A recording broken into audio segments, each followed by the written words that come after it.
Welcome back to another episode of The Vault. My name is Nick Payton, VP of Marketing at BitGo, the digital asset infrastructure company. And I'm here with Matt McClintock from Bespoke, one of the largest wealth management platforms focused on Bitcoin and digital assets. How's it going? Good. How are you? Nice to see you in person. I know, it's great. It's good to be here. Thanks for hosting me. Yeah, thank you for coming. Lots to get into. Obviously, Bespoke is doing wonderful things in the wealth management space, Bitcoin, digital assets. Tell me how you got into it and what your focus is at Bespoke. Yeah, we we came into this totally by accident. I mean, I'm doing something I never thought I was going to be doing 8 years ago when we started this journey. My background is as an estate planning attorney. I've done that for a couple of decades. And my practice centered around planning for families with significant wealth, 50 million plus in total wealth. Um, I'd also taught a lot of continuing education to other attorneys for over a decade by that point. And as a result of my background, my founding business partner's background, our business was largely driven by referrals from other attorneys. And November of 2017, I got a call from a friend of mine who said, "Hey, I've got this potential client. They've got about $150 million worth of wealth. Will you help me with the structuring of their estate plan, the design and implementation of that?" I said, "Sure." And she said, "Well, before you get too excited, most of the wealth is in Bitcoin." I said, I don't know what that means. Smart. Yeah. It's like, yeah, smart for sure. It's like, at the time I thought, I have no idea. I don't think I'd even heard the word at that point. And so this is again, November 17. But I'm a really curious guy, and I love trying to find, opportunities that people aren't paying attention to.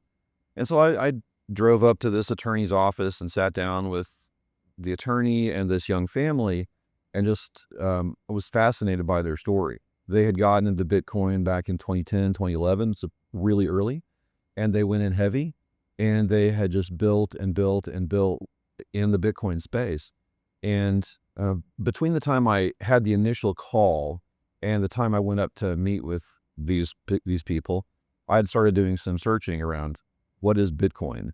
And it took me to all kinds of negative stuff back then in 2017.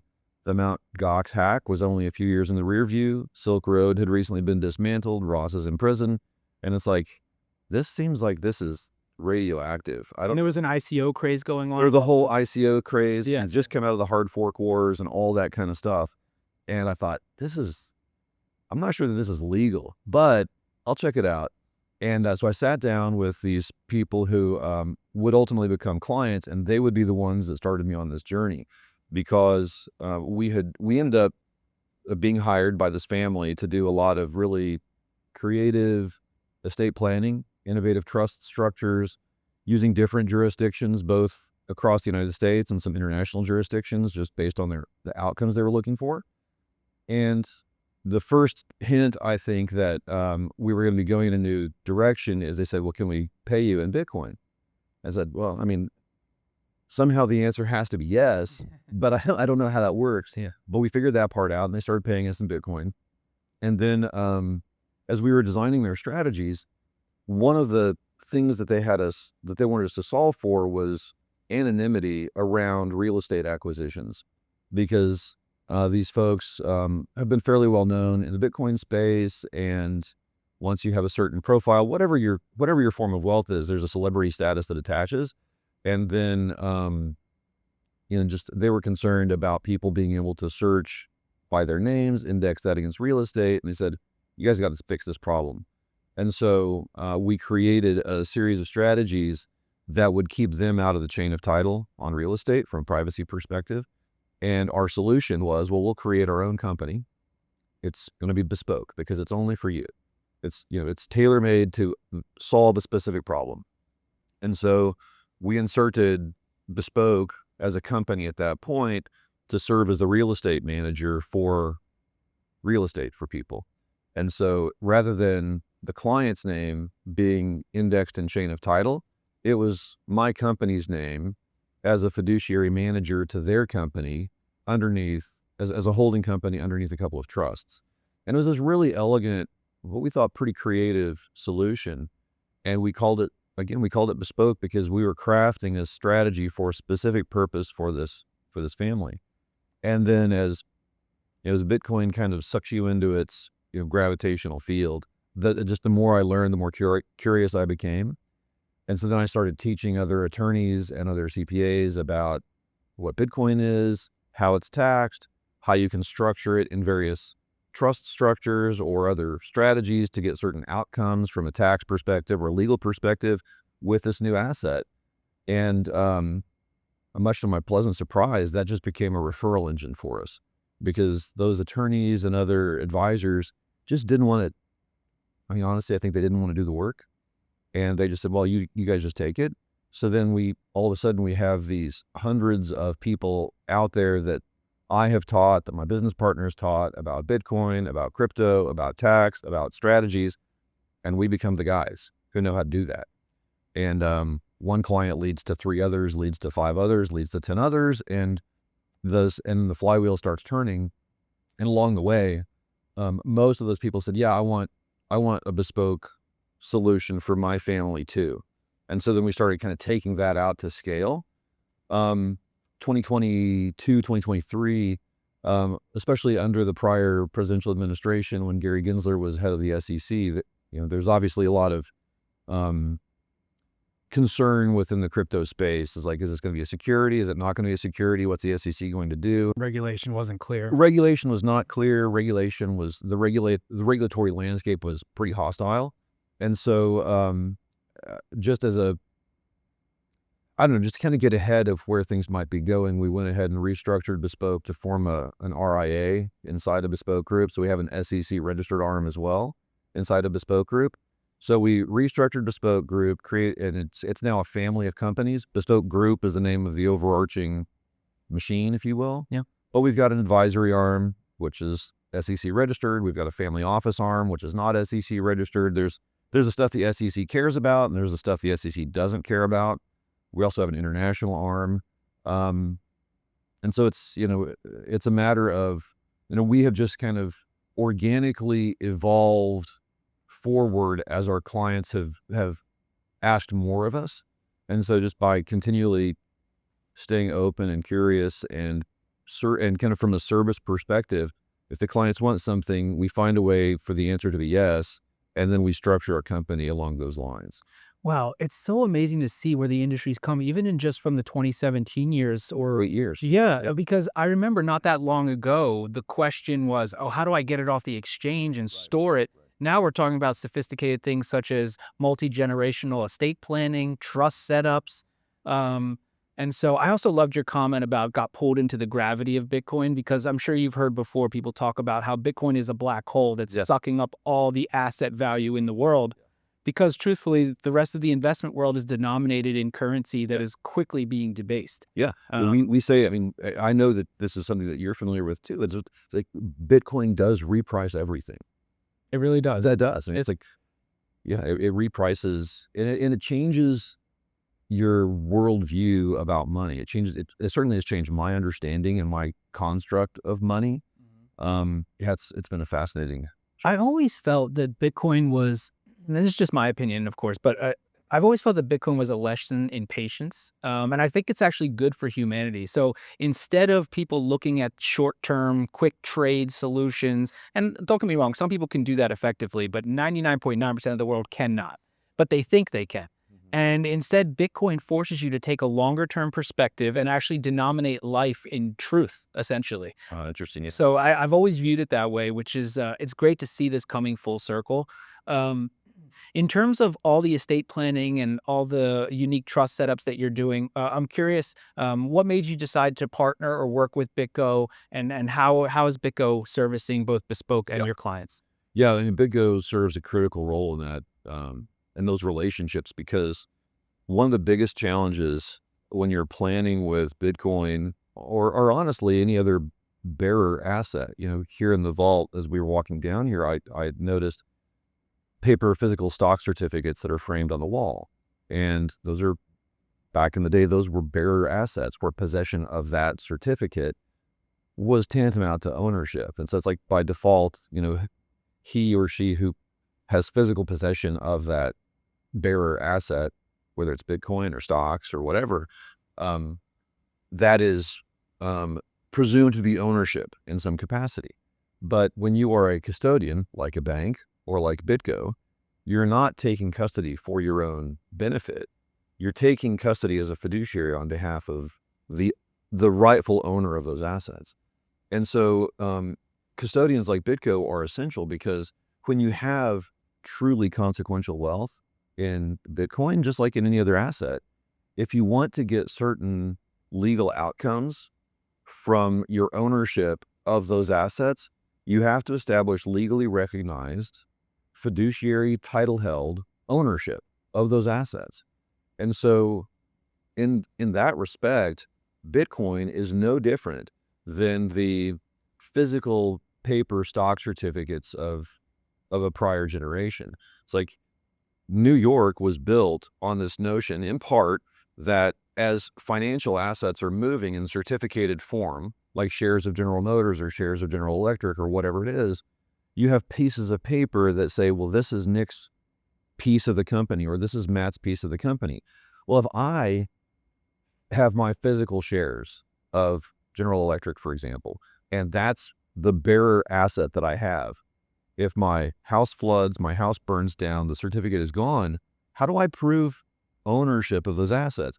And so a lot of what Wall Street was built on was not only managing the exchange of your ownership to my ownership, you decide that the top is in on your interest, and I decide it's a buying opportunity for me, then Wall Street would broker those transactions, and a custodian at the end of the day would say, they would move it once upon a time from a physical vault that was Nick's to a physical vault that was Matt's. Now, of course, it's all electronic, but in the bearer instrument world, which Bitcoin is, I mean, I think everybody understands it's a digital bearer asset.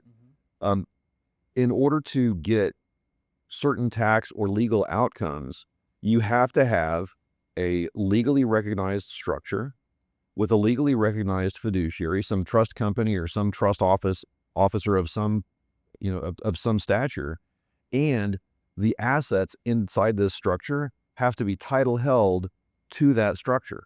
So if we're dealing with stocks, or if we're dealing with artwork, or if we're dealing with gold, or if we're dealing with precious jewels, or if we're dealing with Bitcoin, these bearer assets have to sit in a qualified custodian under a title held structure if you're going to get the types of tax outcomes or generational wealth transfer that people with consequential wealth need.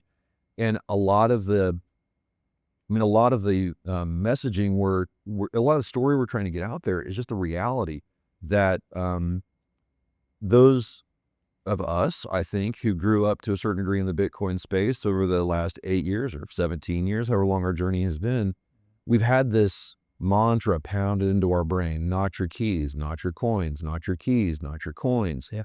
And that's all well and good to a point. But in a world where Bitcoin goes to $95,000 by way of $125,000, Yeah. by way of $1,000, by way of $10, Yeah. the nature of the asset has changed. And so it's not just a transactional medium of exchange. It is that, and it can still be that. Mm-hmm. But more than that, it has become this unparalleled store of value. And for a lot of people who've been into Bitcoin more than a handful of years, especially those who have accumulated Bitcoins at scale, what started out as a rounding error in their family wealth now is, in many cases, the single most important asset of their family wealth. And it requires a reimagining of the ownership regime in order to make that generational wealth survive from one generation to the next. And so that's the work that we do, and BitGo is a critical partner in the success of those types of structures. That's great. Lynn Alden, who's my favorite Bitcoiner, Brilliant. she's exactly brilliant. She likes to talk about how when people are just getting into Bitcoin, some people will say, well, what should I do? Should I go all in? She's like, actually, what you should do is just take a certain percentage of your portfolio. Let's call it 10, 20%. And what she says is kind of what you were getting at, which is that over time, because of the appreciation and the technological evolution of Bitcoin, it becomes a larger and larger part of your portfolio. And I'm sure the bespoke clients, like the high net worth, especially the ultra high net worth individuals, not your keys, not your coin, but try putting $100 million on a ledger and see if you could sleep well at night, Right. And Right. so I'm sure the the security and the reliability is foundational to why they come to you. I'm curious, is it that, or is it also, is there an educational piece with them that you need to discuss it? And do they come to you about Bitcoin, or are you recommending it as well as part of an overall portfolio makeup? Yeah, it's an interesting question because we just had a series of meetings internally about this issue among others, and we evolved from a journey with Bitcoin heavy people, and so the people that we historically have spoken with, they don't need any education around Bitcoin. I have learned from them. Our company has learned from them, and so a lot of what we have come to understand has been through the eyes of our clients because in most cases, they were either like the first client who got us in, who was a serial entrepreneur in Bitcoin, or in one case, it's the widow of a man who mortgaged the house back in 2011 and bought Bitcoin with the mortgage. Missed opportunity. Missed opportunity. If only we could go back in time. Yeah. There's other families who mined Bitcoin on a laptop back in 2010 to the tune of many, many, many coins. And it started as an experiment, or it started as a, usually kind of ideological, a better way to do money, as we've talked about, and we could talk about some more. But, they got into it ideologically thinking that peer-to-peer permissionless transactions, that's how free people should transact. There should not be a centralized intermediary that tells me whether or not I can buy a cup of coffee from you at a coffee shop. We shouldn't have to go through merchant service processing. We shouldn't have a merchant shouldn't suffer from chargebacks. We shouldn't have these transaction fees. And we shouldn't have somebody who could possibly say, no, you guys can't transact with each other. And so that's what Satoshi solved for elegantly and brilliantly. The Byzantine generals The problem. Byzantine generals problem. Yep. Yep. And at the same time, Satoshi solved for the hard money problem with the hard cap supply, with a decaying issuance rate. And so we've got increasing scarcity over time. Not only do we have finite terminal supply of Bitcoin at 21 million coins, or 2.1 quadrillion sats, however you want to talk about it. I didn't know that's that. Yeah, That's good. massive supply, but limited. So it's not scarce, it's finite. And it has a decaying supply rate, which means it becomes increasingly scarce over time. As fiat debasement persists and accelerates, which I think we can probably agree that we're in an era of fairly rapid debasement of fiat currencies against a fixed and finite supply that gets increasingly scarce over time. You have a form of money that gets harder and harder and harder as time goes on. It becomes more resilient to against debasement. And so Bitcoin starts to reprice everything. Dollars become cheaper in the terms of Bitcoin. Homes become cheaper in the terms of Bitcoin. Life becomes cheaper in the terms of Bitcoin. And so Satoshi created a paradox in his own system, because he solved for this peer-to-peer electronic medium of exchange, but but the coding of the asset makes us increasingly reluctant to spend our sats, because the cup of coffee that I bought today may be a lot more expensive in the future. Yep. And a car. I mean, I bought a car on chain in 2022. I paid a little bit less than one full Bitcoin for a car on chain. That's now worth 0.05 Yeah, or something. yeah, it's now worth about a quarter of a Yeah. Bitcoin. Yeah. And so it's like, but that's how Bitcoin reprices everything. And that's not to say we shouldn't transact with our Bitcoins, but when we do transact with our Bitcoins, we should do it eyes wide open, understanding that we're giving up future opportunity when we spend those Bitcoins. Again, I think ideologically and philosophically, I think we still should spend Bitcoins, but in the idea of increasing our patience and expanding our time preference, it's like, okay, do I really want this transaction badly enough that I'm willing to part with an asset that in fiat terms can only increase in value in fiat terms? And so it makes us increasingly patient. And in the clients that we see, this is part of the journey that we have to take them on. It's like they brought us into the Bitcoin world, and now we have the privilege of helping them now cast Bitcoin less in the terms of the peer-to-peer transactional quality, which it still has, as I said, but now, because Bitcoin will increasingly be the asset you will spend last, because everything else is going down in Bitcoin value, you're going to hold those assets as long as possible. That requires a different type of key management regime. And so the white paper that I shared with you, the sovereignty paradox, starts to really explore this journey of how, as Bitcoin's meaning has evolved in fiat terms, Bitcoiners' mental model also has to evolve to keep up with the changing reality of Bitcoin in the debasing fiat world. Yeah, there's almost two adoption. I've read this book. It's called Technological Revolutions by Carlotta Perez, where she Oh, yeah. talks about. Oh, you've read? Yeah, I'm familiar with it. Yeah. fantastic book. And she talks about the information age, even the railroad, all these things that happen throughout time. Typically, a technological revolution historically has taken 50 to 60 years. Yeah.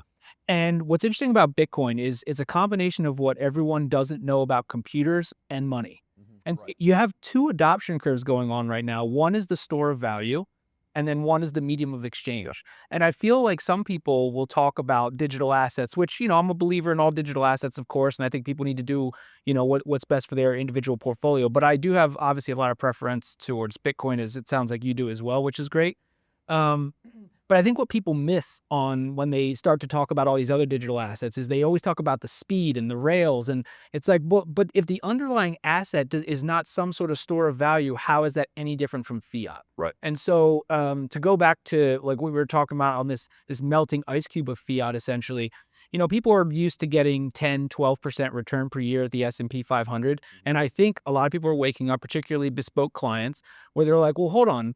If I debase that in a 7 to 8% inflation rate every year, I I'm basically barely beating bonds here. Right. Right. And so now if you start to denominate your life in something like Bitcoin and you understand the adoption curves that are underway and how early we still are, I got to imagine they see the light when talking to you about that. Oh, absolutely. And this is one of the reasons why we formed the RIA, or the SEC registered arm of Bespoke, because um, you're absolutely right. Could not agree with you more. The what a lot of the people that we get to talk to in the Bitcoin space, there's just such a resonance between their worldview and their understanding of money and our perspective when it comes to currencies, global markets, global opportunities. Because most people in the United States, most super affluent families, or you really kind of everybody, but even super affluent families in the United States tend to think in terms of the dollar. It's millions of dollars or billions of dollars or whatever the number is, but they kind of have this this Homerism type of mentality. It's like everything in the United States, and the United States is great, and this is the only place in the world. And the United States is great, and there's great opportunities here, deep capital markets. And we are in an era of rising geopolitical change. We are now in an era where the U.S. hegemony that has persisted for the last 150 years or so, that is dissolving to a certain degree. And we're not saying that the United States is going to become a third world country, but we are not the only big kid on the block anymore. And as a result, we get into kind of currency wars, and we get into monetary policy, Ray Dalio. recklessness sometimes. Yeah, Ray Dalio has been famously talking Yeah, about this. Yeah. this is a lot. I mean, I've read a fair bit of Ray Dalio. There are also echoes of Neil Strauss and William Strauss and Neil Howe, the Fourth Turning. Yes. These types of things. The Sovereign Individual, if you want to go back even farther, and this idea that we are in an era of increased global interconnectedness. This is causing some other parts of the world to rise in power, just as the U.S. kind of turns inward. And so we see, you talked about 7 to 8% inflation rate. We've actually seen the dollar lose about 12 to 15% of its total purchasing power since January. So you talk about currency debasement. We are in it right now. Wow. And so if you're invested in the traditional markets and you're crushing it at 12%, 15%, you are barely keeping up with the loss of purchasing power. So we all talk about inflation with these numbers of we're going to try to maintain 2% or 3% inflation.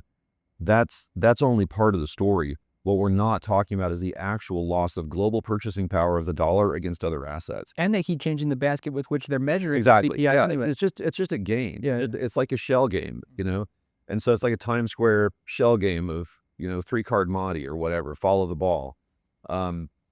So part of why we formed an SEC registered arm is that when Bitcoiners decide that they want to extract the value of their winnings, Bitcoin has performed incredibly for them. No other asset in the history of humanity has performed like Bitcoin has in a 17-year span. I mean, full stop. There's no comparison. You could cut the tape and we're done right there. But at some point they want to extract the value from that, because Bitcoin doesn't do everything. And Bitcoin usually doesn't buy real estate. Bitcoin usually doesn't educate your children. If you want to send a kid to college or whatever, it's like you can't really do that with Bitcoin. And there are a lot of really interesting opportunities that have nothing to do with Bitcoin. There are new companies that need to start. There's things on the cutting edge of robotics or surgical intervention or whatever that requires fiat to make that happen. And so when clients start to say, hey, I want to rotate out of my Bitcoin position in certain ways, like, okay, well, how can we do that in ways that are tax optimized? How can we do those in ways that are as private as possible? Partnering with companies like BitGo help with this. And when it's time for me to reinvest in something, how do I think about my reinvestment thesis from a Bitcoiner's mentality? It's like, if I'm the Bitcoiner, but I'm not buying Bitcoin, what would I invest in? And so our bias has always been in favor of liquidity. So we don't think people should tie up a pristine asset or the winnings of a pristine asset in private markets, ideally, because you're giving up 24/7 liquidity, 24/7 price discovery, and title ownership of your Bitcoin, and you're giving that for something. Some of those same values ought to apply. So we don't like to sell funds. We don't have any funds to sell. But we'd say, okay, well, maybe you want to start a new company. Maybe you've got this entrepreneurial drive or this great idea that needs to be manifested in some new company. How should that be structured? Where should the ownership of that new enterprise be in a way that is also tax optimized, private, asset protected, and takes into consideration the growing generational wealth? And if you're not starting your own company, but you want to invest in something else because you want something that is not correlated to Bitcoin, ideally something that is insulated from the devaluation of the dollar, as we've talked about, then maybe we're going to go into other investments like smaller but publicly traded companies in Switzerland that are denominated in the franc, which is a lot harder than the dollar, pays dividends in the franc that is much harder than the dollar. And although your returns don't look that great, you're only making 2 to 3, 4%, it's all denominated in a harder currency. So while your everyday broker may be getting you 10 to 15%, they're doing that in the dollar. As the dollar is losing its purchasing power, you may be treading water. Whereas in some of these other strategies, if we really think beyond the U.S. borders and we start to look at global markets, we say, okay, well, where can we still get net positive, even modest single-digit returns, but we're not losing the purchasing power? I mean, all of a sudden, that 2 to 5% return in the Swiss franc is about like an 18% net bagger over anything that's earning in the dollar. Because although your investments on paper may look like they're going, I'm trying to think about from the audience's perspective, it may look like it's going up and to the right. Yeah. It's actually at best flatline or negative because it's going up and to the right while the bottom is falling down and to the right on the currency in which it's actually denominated. You know what's sad is if you look at the stock market in the last 50 years, it looks amazing to your point, right. and then you denominate it in inflation or debasement, and it's actually a little better than flat. This is actually one of my favorite topics because I've made this point before, and you're bringing me back to it now. I've made this in another context before, but let's not assume that things are priced in terms of the dollar. Let's not even assume it's priced in terms of Bitcoin. let's say that it's priced in terms of GMC pickup trucks. And if we go back to the 1970s, 1980s, you can get a top of the line, brand new GMC pickup truck, $8,000, maybe $15,000. If you want a really nice one in the 1980s, maybe it's going to cost you close to $20,000. I looked at, to date myself a little bit, when I was out of college, I looked at a brand new GMC pickup truck, brand new. And it was like $20,000, $21,000. That same pickup truck, and GMC would argue with me that it's not the same. Of course. But at the end of the day, you're solving for, if the problem you're solving for is pickup truck. Yeah.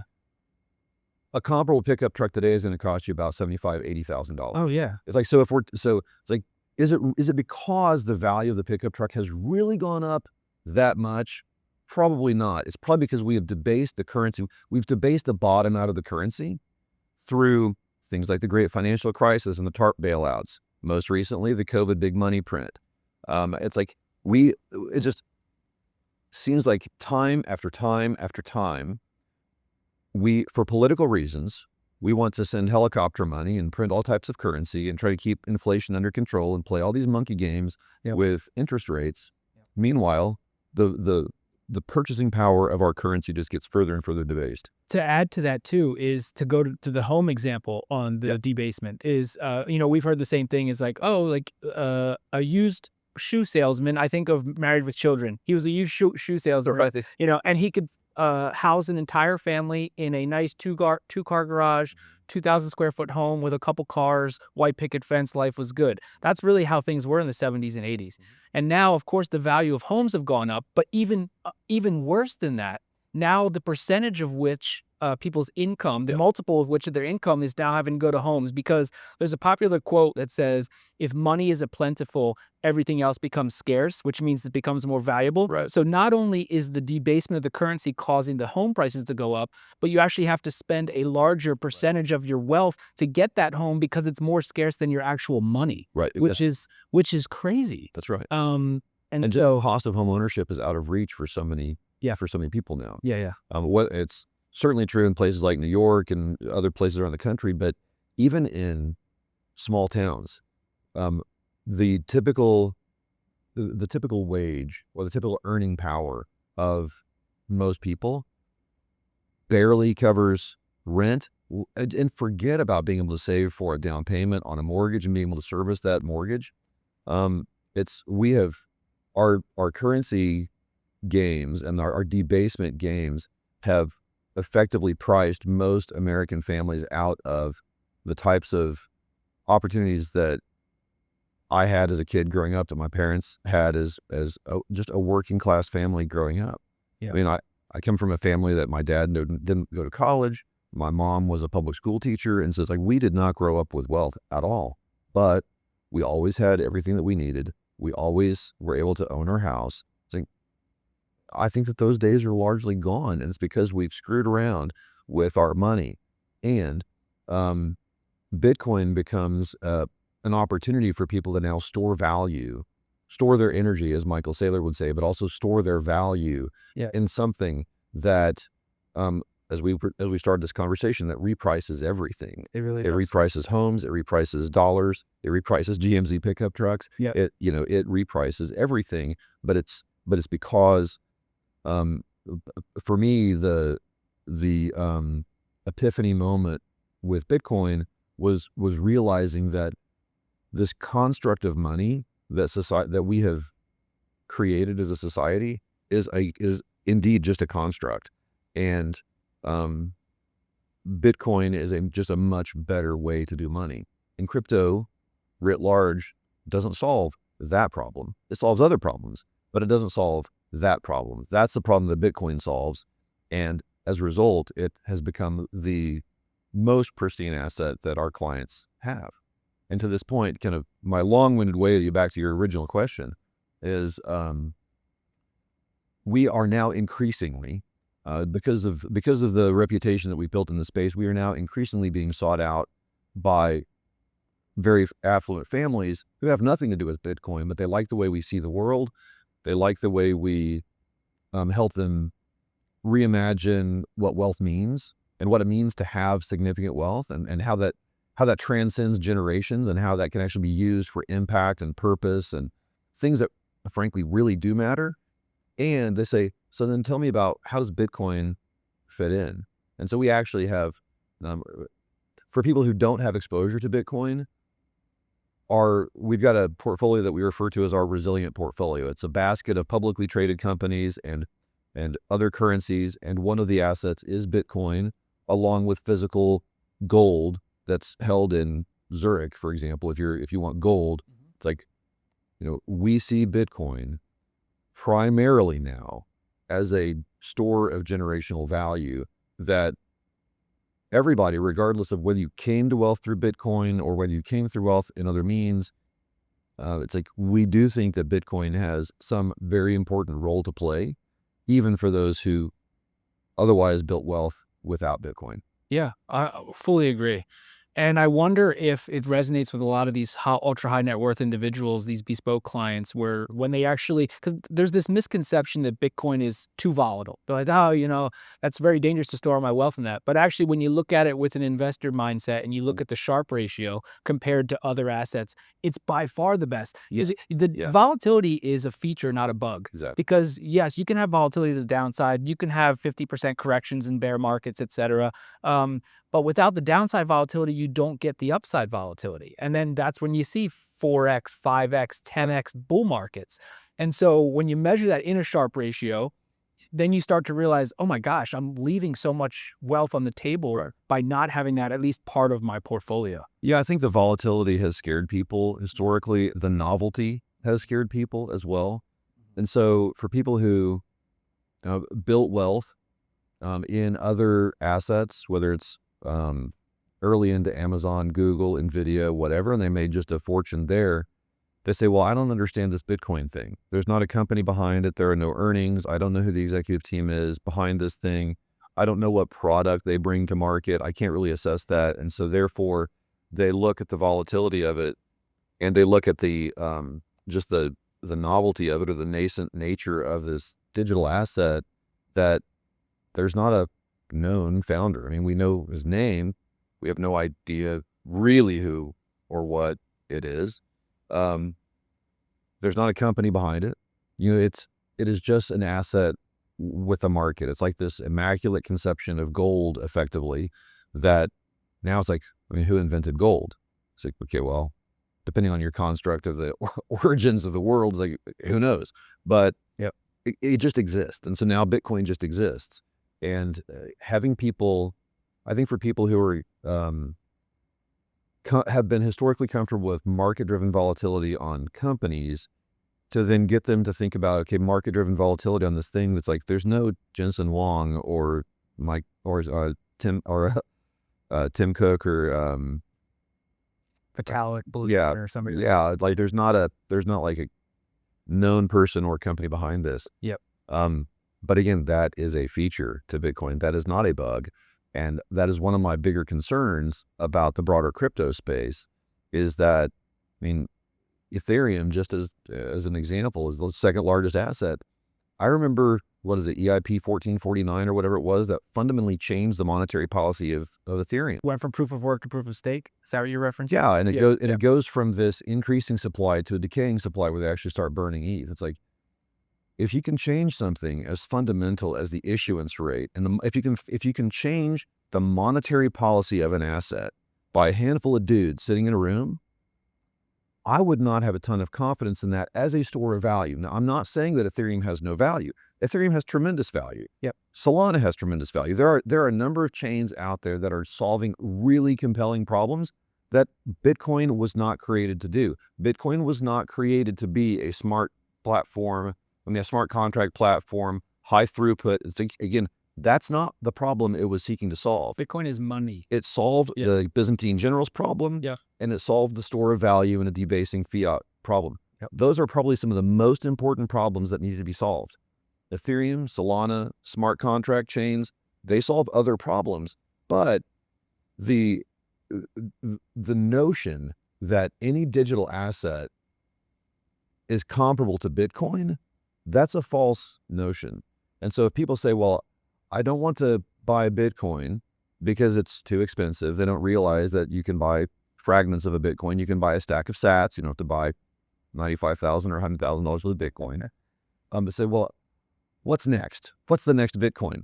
Yep. There is no next. There is no next. There is no next Bitcoin. There is Bitcoin. Yes. And if you also want to participate in the development of a broader decentralized financial network, a broader decentralized financial reality, by all means, explore these other blockchain opportunities because they're doing different things, but they are fundamentally not money.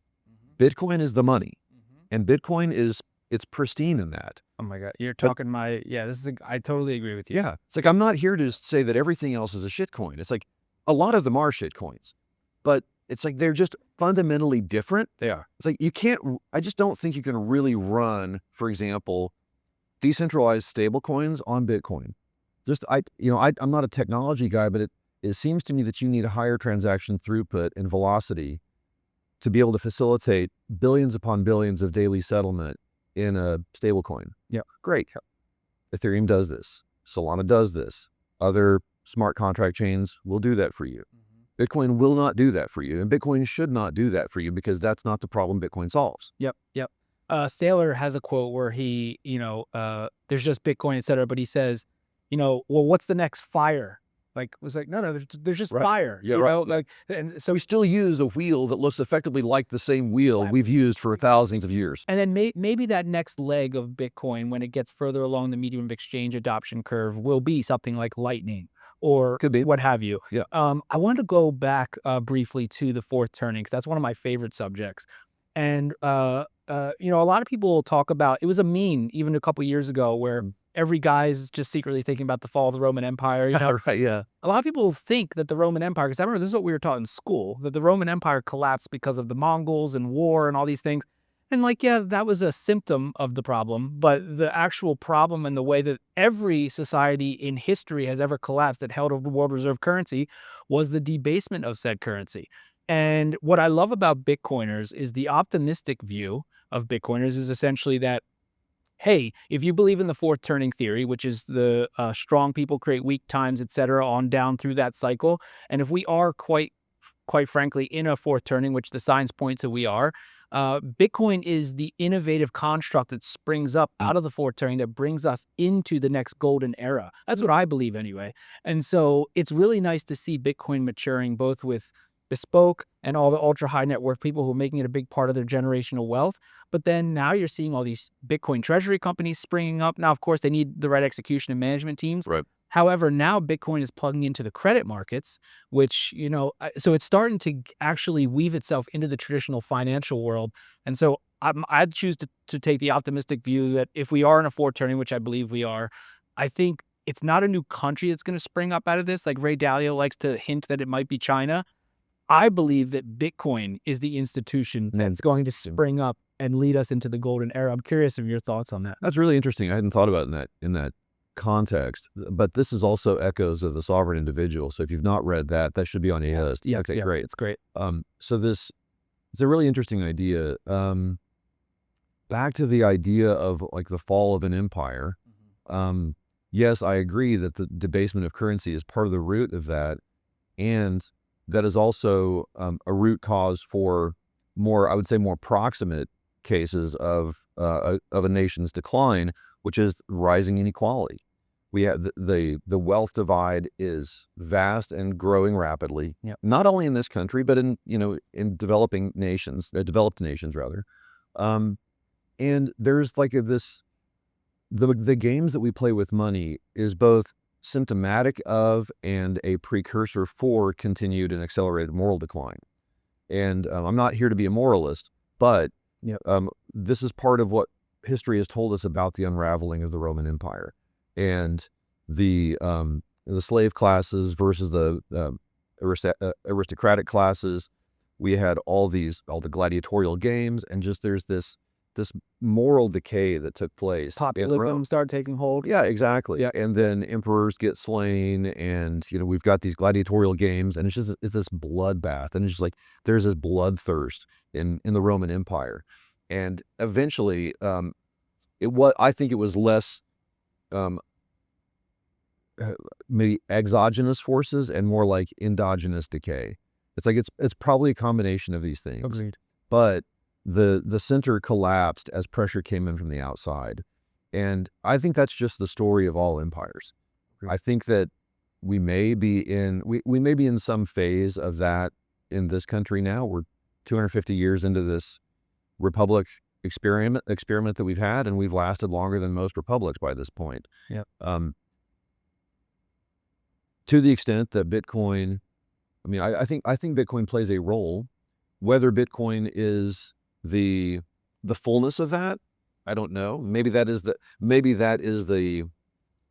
generational store of value upon which that lays the bedrock now for a future generation of wealth, not just in the United States but globally. I think it can absolutely play that role. Yep. On the issue of treasury companies, I'm starting to get a little bit concerned that we're getting out over our skis on those. And what Saylor has done as strategy, hat off to him. He's done amazing. I mean, there's no question that what he's done has been radical, transformative for strategy, and it has created this this secular movement within publicly traded companies to say, yeah, I want to do that, I want to do that, I want to do that. Yep. It will not be long before somebody screws that up big time. Totally. The execution risk is severe. Yep. Custodial concentration is a huge problem. I mean, if, not to drop any names, but if you are a custodian that is the custodian for most of the ETFs and most of these treasury companies, you talk about honeypot risk, that is a honeypot risk. And so how we mitigate that for our clients, and many of our clients are people who are corporate treasury size clients. No single custodian is satisfactory for that. No single jurisdiction is satisfactory for that. And certainly no single strategy is satisfactory for that. So when you have tens of millions or hundreds of millions of dollars worth of wealth in anything, but especially in Bitcoin, where it doesn't exist in the physical realm, it's only on a decentralized distributed ledger around the world, then if you have all of your Bitcoin in a single solution, sure as heck better not be single sig or even multi-sig, because you have no tax outcomes, no meaningful generational wealth structure. It should not be at a single custodian, and it really should not be in a single jurisdiction. So when we are structuring for families' wealth, that when they have truly generationally consequential wealth in Bitcoin, then we say, okay, well, what are the right trust structures? What are the right other entities that should own your Bitcoin or your artwork or your real estate or your equities or whatever it is? What are the right structures to get you the types of tax outcomes and asset protection outcomes and family generational wealth outcomes or philanthropic outcomes? What are the right structures? So how do you own your assets? What are the jurisdictions that should set the rules that govern those structures? So where do you own your assets? You have the right trusts in the right jurisdictions, the right custodians in the right jurisdictions. Absolutely here in the United States, because we've got the most advanced financial markets in the world, but it's all US dollar denominated.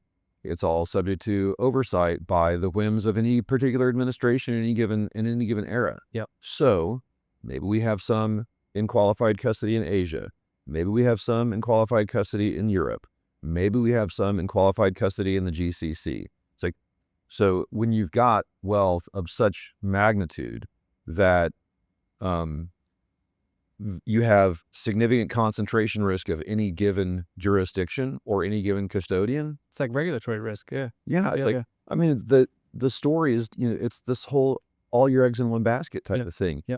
If truly all of your Bitcoin eggs are in one single basket, you better be really certain that basket, that the handle can never fall off, that nobody can ever reach in and take your eggs out of that basket. It's like, if you've got a lot of eggs, you want to have a few baskets that are scattered around the world with different types of protective regimes around them. Yep. So that way, when or if something happens, custodial failure, jurisdictional change in temperature or whatever, yep, the totality of your risk of your wealth is not exposed to that risk. Yeah. It's like it's risk management, risk mitigation.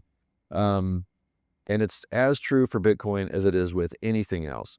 And so this is the mission that we're on, is helping Bitcoiners who have significant wealth understand that the peer-to-peer Byzantine's general world of you and me being able to go buy cups of coffee for each other and pay with sats, that's brilliant, that's great. But when we're now talking about hundreds of millions of dollars worth of that wealth, or even tens of millions of dollars of that wealth, the type of key management solution that we would use to buy coffee, that doesn't scale for when I want to pass that wealth on to my family in the future. Yep. Yep. In addition to the education, so this is why I love Bespoke, is also focusing on education, because I don't need to tell you, like, after a couple generations, maybe they have different views than their grandparents who are handing down this kind of wealth. So I love that you seem to also be having the educational piece as a key part of this, Yeah. which just speaks to the maturity of the market. Yeah. So Yeah, that's education, not only about Bitcoin, but about just understanding the reality of wealth and be comfortable with it. yeah, Because one of the things that really is inspiring for me and for my whole team at Bespoke, is that this realization that if you've made wealth in Bitcoin, which is what most of our clients made their wealth in Bitcoin, by definition, that wealth is no more than 17 years old. And in reality, the most consequential part of that wealth has happened in the last 6 or 7 years. Yep. When Bitcoin has just gone parabolic, especially against the debasing dollar, as we've talked about. Yep. And so now the people that we get to talk to wake up one day and realize, wait a second, I've got more wealth than I ever thought I was going to have. It's like most of my clients didn't go into Bitcoin to get rich. They got into Bitcoin because of the philosophical values that we've been talking about here today. But they wake up one day and realize, I have and now am creating for future generations an economic reality unlike anything I've ever imagined. it's a big responsibility. And it's a big responsibility. And they also realize that everything has changed. Yeah. All the relationships have changed. They're now the mega affluent person in their family. Their relationship in their they feel different in their neighborhoods. They feel different in their communities. They feel different within their religious understanding. For people who have a religious or spiritual background, it's like, wait a second, I could now be the biggest benefactor of my church or synagogue or whatever. And it's like, I don't necessarily like the vibe of that, because our clients have a desire for stewardship, responsibility, all these good things that is Bitcoin. It's like, they don't want notoriety. They don't want to be seen as the richest people in America. They don't want to be seen as the biggest benefactors to their university or whatever it is. They also don't want to just dump tens of millions or hundreds of millions of dollars into the laps of children. They say, you know what? I became who I am because of my sense of striving, my sense of ambition, my sense of meaning and purpose and a drive. If I just give everything to my kids, do I just flood out that sense of ambition? And so a lot of what we do is this discovery around, what does wealth mean? What does it mean to now have the reality that you have meaningful wealth that you will most likely not consume in your lifetime? So you have solved the money problem. Now you have to think about, what's the human problem that I can address with my money? Part of that human problem is inside the family. Again, how do I make sure that my children, grandchildren, future generations have a worldview towards responsibility with wealth? That doesn't mean that they can't enjoy it, but it's like, enjoying it with a sense of purpose.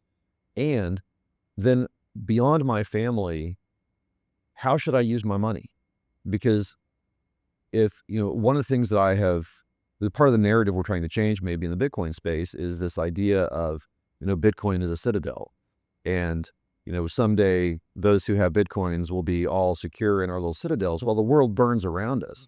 It's like, that's a very bleak It is. future. I mean, even if you're in the citadel, that's a bleak future. Totally. And so a lot of the journey that we have with our clients is, okay, well, is there any problem at all in the world as you see it that you think you'd like to maybe take a stab at fixing? Mm-hmm. And to a person, the answer is yes. They're just beginning to realize that, oh, wait, yeah, I've got enough wealth to actually move the needle on some interesting things. And for their families, a big part of their legacy is not just how do I pass on the most wealth to my future generations in tax optimized ways. That's part of it. Like but that's part of it. But like maybe part of it is also the inheritance I want to leave behind is a better world for my children and grandchildren to enjoy, whether that's around social causes, environmental causes, religious or philosophical causes. It can be anything, but helping them apply the same level of long-term thinking, low time preference thinking that they brought to that they discovered in Bitcoin, and having them apply that across the total nature of their wealth for generations. Yeah. And so that's the journey that we get to take our clients on, and that's the most rewarding part of what we do. I mean, I was fully engaged in that because to me, nothing is more important than finding the vehicle that's going to take humanity to the level of flourishing that we know we're capable of. And I fully agree that that's the move. And the fact that, Yeah, I was going to say, and those of us who are kind of in this lifeboat now, Yeah. we've won. We're in the Bitcoin lifeboat. Yeah. The Titanic that is the U.S. dollar, is taking on water and it's listing badly and it's going down. It's like it is. We know where that's going. Yeah. Bitcoin is that lifeboat, but there are so many people in the water that those of us we have Bitcoin. We're in the Bitcoin lifeboat. Shouldn't part of our mission be to reach out into the water and pull people into the lifeboat with us? That's right. It's like, and that only happens as we share our Bitcoin wealth with others. Yes. That doesn't mean just like wantonly giving it away like helicopter money or helicopter sats. It's like, no, how can we use this now to make the world a better place and pull more people off of the sinking Titanic Yes. into a future that is much brighter and warmer. Oh, it's so refreshing to hear that companies like Bespoke exist and are helping to spread that across all those ultra high net worth, just investors in general, because that's truly the next leg for our society. So, and we're happy to partner with companies like yours to make this happen, because it does not happen without people like us and people like BitGo to make this happen. And thank you. We're happy to partner with Bespoke, and I think the key is making sure there's that ultra foundation of security and reliability, which we both solve in the market. Yeah. And then we're both on the education mission too. So this is just the beginning. We'd love to have you back as well. And I love that we're on the mission together. So thank you. Cool. Thanks a lot, Nick. Yeah, that's great. It's been a lot of fun. Yeah. Yeah. Thank you for joining us today on another episode of The Vault. My name is Nick Payton with BitGo and Matt McClintock with Bespoke. Look forward to talking to you on the next episode.